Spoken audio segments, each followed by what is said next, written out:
highest level, adding that McGregor has become too involved with bare-knuckle fighting championships and this has prevented him from dedicating himself fully to MMA training. White's remarks quickly ignited a firestorm, and McGregor wasted no time in responding in a fiery Instagram live session. McGregor directly addressed White's comments and dismissed any doubts about his future in the sport. McGregor firmly stated Dana can say whatever he wants, but we all know he would never do that. He further emphasized, I am the UFC. I built this company. I made it what it is today, making it clear that he believes his contributions have been foundational to the UFC's rise to global prominence. McGregor continued calling out White's remarks, saying, who else brought in the biggest numbers? Who else made the fans go crazy every time I stepped into the octagon? He made it clear that there is no UFC without him, and that White knows it. The former two-division champion also pushed back against the claim that he no longer trains seriously. McGregor found it laughable that people believe he doesn't train, saying, what a joke. I train every day harder than most of these guys in the UFC right now. He added, I stay sharp, I stay strong, and when I step back in that cage, I'll remind everyone who the real king is. Despite being 36 years old, McGregor insisted that age is just a number, declaring, that's nothing. I feel better than ever. I'm faster, stronger, and smarter in the fight game. He boldly stated that those who think he's done will be proven wrong. When he returns to the octagon, McGregor didn't stop there. He went on to criticize the current UFC roster, claiming that the fighters today do not compare to the level of competition he faced during his peak. He said, look at the division now. Who are these guys?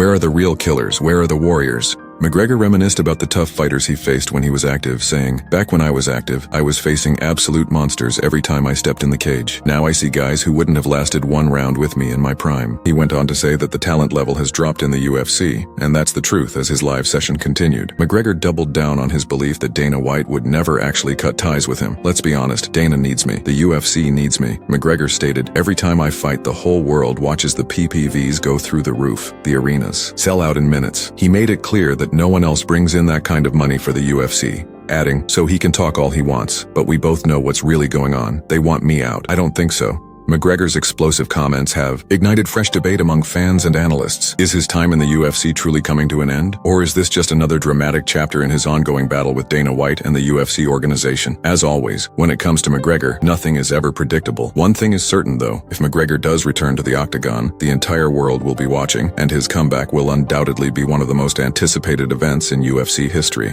Swiftly reposted the photos and added a cheeky caption to his Instagram story, joking that Strickland was growing taller and adding a staph infection to his arsenal. This playful jab stirred the pot and raised even more attention around Strickland's condition. The rumors inevitably reached Strickland, who addressed them during a UFC 312 press conference with his signature brashness. He firmly dismissed the accusations, responding with humor, do you see this mustache? I give staph, I don't get staffed. Strickland confidently stated that he doesn't get sick, injured, or infected, and told fans to relax and stop worrying about the situation. His lighthearted approach to the rumors showcased his confidence and ability to laugh off such speculations, effectively putting the issue to rest from his perspective. But the tension between Strickland and Dupas didn't end there. Drews, never one to shy away from a bit of trolling, decided to take another shot at Strickland by mocking a particularly emotional moment. Strickland was on Theon's podcast the previous year, and Dupas shared an AI-generated image of Strickland crying on his Instagram story, accompanied by a caption that read, Dr. Dus is a specialist in dealing with trauma.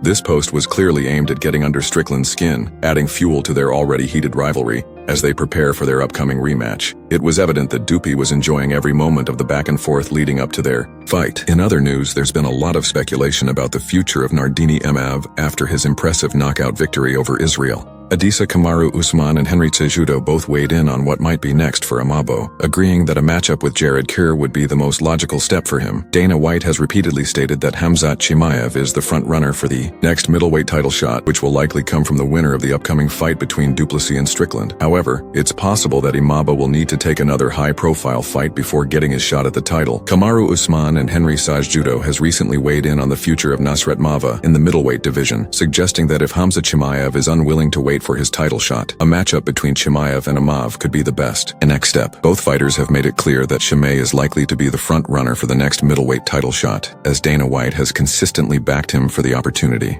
However, if Chimaev decides he doesn't want to wait for the title, the idea of a fight between Chimaev and Imavo makes a lot of sense. It would be a high-stakes battle that could determine who will face the winner of the upcoming middleweight title fight. That being said, if a matchup between Chimaev and Imavo doesn't come to fruition, there are still other intriguing options for Imavo. One of the most logical candidates for his next fight would be Jared Cannon. Canair, a veteran with a dangerous skill set, could serve as a tough test for Imavo as he continues to rise through the middleweight ranks. A victory over Canair would solidify Imo's position as a true title contender, especially given the latter's history of competing at a high level against top-tier opponents, with the middleweight division being so competitive and full of potential matchups. It's difficult to predict exactly where Imov will land in the rankings. Nonetheless, it's clear that his future is promising, and his impressive victory has only heightened the expectations surrounding his next fight. Should he face Conor, the outcome could be pivotal in determining the next line for the middleweight title shot. Bullet recently opened up about his health issues that he believes affected his performance in his recent fight with Michael Venom Page.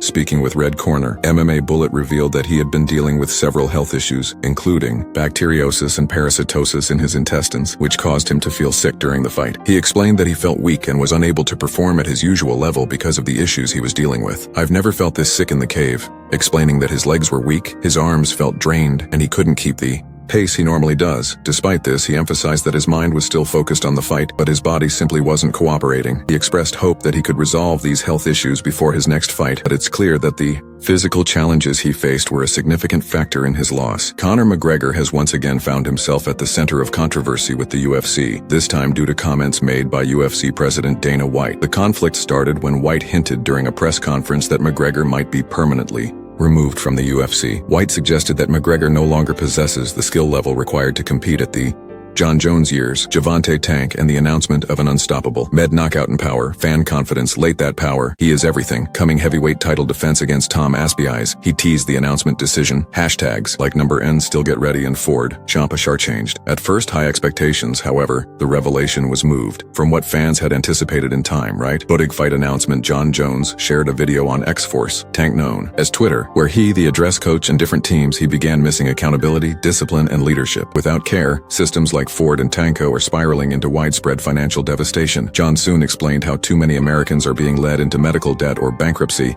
due to a healthcare system that is this greedy and reckless. Point out how hospitals and insurers intentionally hide their actual prices. He built Tank from the ground up, teaching him discipline, keeping him in check, and making sure he never lost sight of what truly mattered. To Calvin Ford, Tank was still that little kid made in the gym, hungry for greatness, but people, including Tank's friends, superstars, and neighbors, are too afraid to get the care they need because the entire system is opaque, dishonest, and rigged for profit. Jones emphasized that the lack of real upfront prices in American healthcare creates a system that is unfair and exploitative. Time to hold these healthcare bullies accountable. Power to the people, power to the patients, he said. He went on to explain that the next fight for him isn't in the cage but against the American healthcare system. Jones shared that he will be joining a group called Power to the Patients, which seeks to take on hospitals, pharmacy benefit managers, PBMs, and insurance companies that refuse to show their actual prices. He highlighted the importance of transparency in healthcare, pointing out that Americans should be able to know if a medical procedure will cost $600 or $6,000 so they can avoid being overcharged. Jones made it clear that it's time for Americans to fight for real prices and greater accountability in healthcare. God bless America and power to the patients, he concluded, while some fans expressed support for Jon Jones's stance on healthcare. The overwhelming majority of reactions to his recent announcement were filled with disappointment. Many fans had eagerly been anticipating a major fight announcement, especially regarding the much-anticipated heavyweight title defense against Tom Aspin. Jones had teased his announcement with hashtags such as "Get Ready" and "The Champ Is," which fueled speculation that the big reveal would be a fight. However, when Jones's message focused on taking a stand against the U.S. healthcare system, many were let down. Some fans voiced their confusion and frustration by commenting, "Was this the announcement we thought you were announcing? The Tom fight?" While others lamented, "So you're not fighting Aspinall blue-balled, and if you thought this was going to be a fight announcement, congratulations, you played yourself, bro." These fans felt duped, and many took to humor to express their displeasure, sharing memes with Dana White's unimpressed face. Others urged Jones to vacate his title, citing that he failed to read the room properly, while a small number of people appreciated Jones using his platform to speak on healthcare issues. The majority of UFC fans clearly expected something different. For many, it wasn't the announcement they had been waiting for, and it left them feeling deflated and disappointed. Meanwhile, Drias Dupas has faced criticism for his unconventional and unorthodox fighting style. However, Dupes recently explained that his approach to combat is not random or unplanned, but instead a strategy developed in collaboration with his coaches to be effective against both elite strikers and high-level wrestlers. Dupe shared that his style has always been unconventional, and although critics initially labeled it awkward, people are now starting to recognize its effectiveness. He believes that in order to achieve greatness, one must be willing to step out of the norm and do things differently. Dupe emphasized that his fighting style was crafted to be effective in mixed martial arts, not just in one discipline like kickboxing or wrestling. It's MMA striking, he pointed out, not traditional kickboxing or wrestling, as he prepares for his rematch with Sean Strickland at UFC 312. Darius expressed confidence in his training, and his belief that he is not just preparing to defeat